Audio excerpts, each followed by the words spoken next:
We got to remember, we got to never, ever, ever forget the kind of damage the viceroy up at the House did to this nice patch of land, small town Minnesota, and we need to grow our teeth back fast. So part of those teeth in this particular set of terms is voting with a ballot before we have to vote with bullets.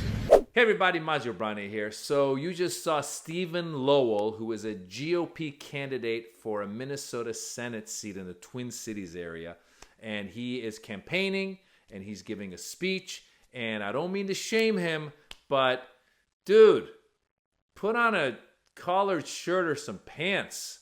He's in shorts and a t-shirt campaigning. Right away I'm thinking to myself, do I want this guy representing me?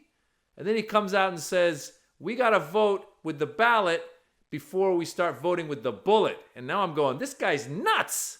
What's he talking about? Why is he saying that we may eventually have to vote with the bullet? Why? Because the GOP is okay with civil war if the vote doesn't go their way.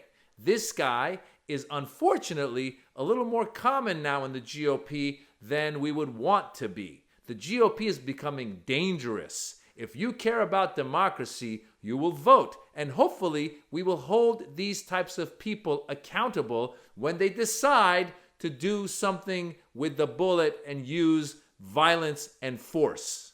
Because at the end of the day, when people don't believe that their elections are stable, they don't believe that police protect them, they stop using the democratic, of any kind of method. We are a democratically elected constitutional republic.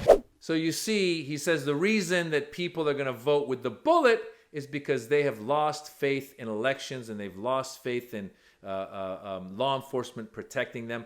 Once again, this is a GOP talking point. Why have you lost faith in elections? Is it because Donald Trump said that the election was stolen, which there's been zero proof of it being stolen? Can somebody wake these people up? Nobody stole the election. Donald Trump had a lot of people who liked him, and he had a lot of people who hated him. And those people who did not like him showed up and voted against him. People who wanted to change, people who wanted Joe Biden to run the country because they had been through 4 years of the fascist leadership of Donald Trump. The election was not stolen. Wake up. Say it again. The election was not stolen. It was not stolen. It was not stolen.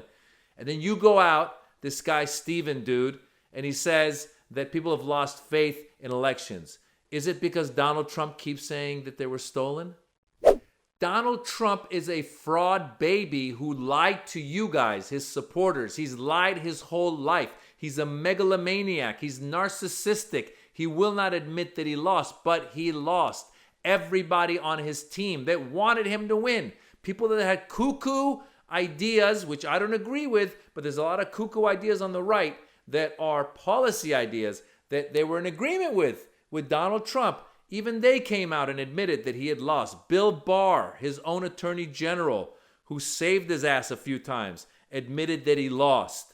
His own counsel, White House counsel, admitted that he lost. Everybody that was there that was sane admitted that he lost. The only people that told him he did not lose were the pillow guy, Sidney Powell, all the cuckoos that came out, Rudy Giuliani, and said he didn't lose. And now you've got all these candidates going around saying that the election was stolen. It was not stolen. If it's too corrupt to work, nobody wants to participate. Who wants to participate in a game that seems like you're just going to lose it? And so we have to bring back that faith, and we have to come out and vote. We have to vote just like they're throwing Molotovs up in Uptown. We have to vote just like they burned down buildings for like 4 weeks straight. We have to vote as hard as they went out and did that. In 2020, I was on the ground in the riots. In 2020, I strapped on plates and a rifle, and I stood in front of a nice, quiet tobacco shop right across from the 3rd Precinct. I stood in front, and I watched 3 young men from a Middle Eastern family, I think they were from Pakistan. Oh, Stephen Powell. The guy means to do good. He went and supposedly, I guess, during the protests, that some of them turned violent during the summer of the George Floyd protests. He showed up in front of some store, and he said that he protected it. And he said, I believe they were Middle Easterners, they were Pakistani. Pakistan is not in the Middle East, Stephen Powell. Why is this guy running for anything? Why is he qualified? There should be a test you have to pass about the world and about politics and civics before you're allowed to run. It's because there's no test that we end up with people like this guy, Stephen Powell, or Marjorie Taylor Greene, or Lauren Boebert, or Matt Gaetz, a bunch of idiots, Jim Jordan, who are in Congress and are just really, really stupid. So please do me a favor. If you don't want a guy like this to win, please go vote in your local elections. Go vote in the general elections. Make sure you vote in people that are sensible. You and I could disagree on our policy ideas, but these guys are crazy. They're crazy, and they claim that the election was stolen, and they claim that if they lose, that means the election was stolen again. That's the problem.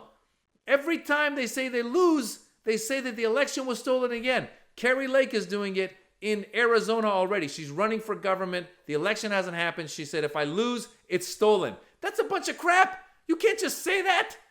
I can't go to a basketball court and be like, let's play, but if I lose, you guys cheated.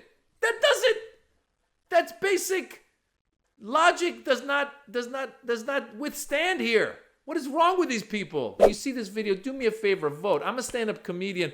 I want you to come to my comedy shows. You can follow me at Maz Jobrani. Come to my shows. But you know what? I'd rather have you vote. Don't come to my shows. Go vote. And vote blue, because these people are crazy. And vote sane. Please. Come on. The guy's in shorts. Ugh.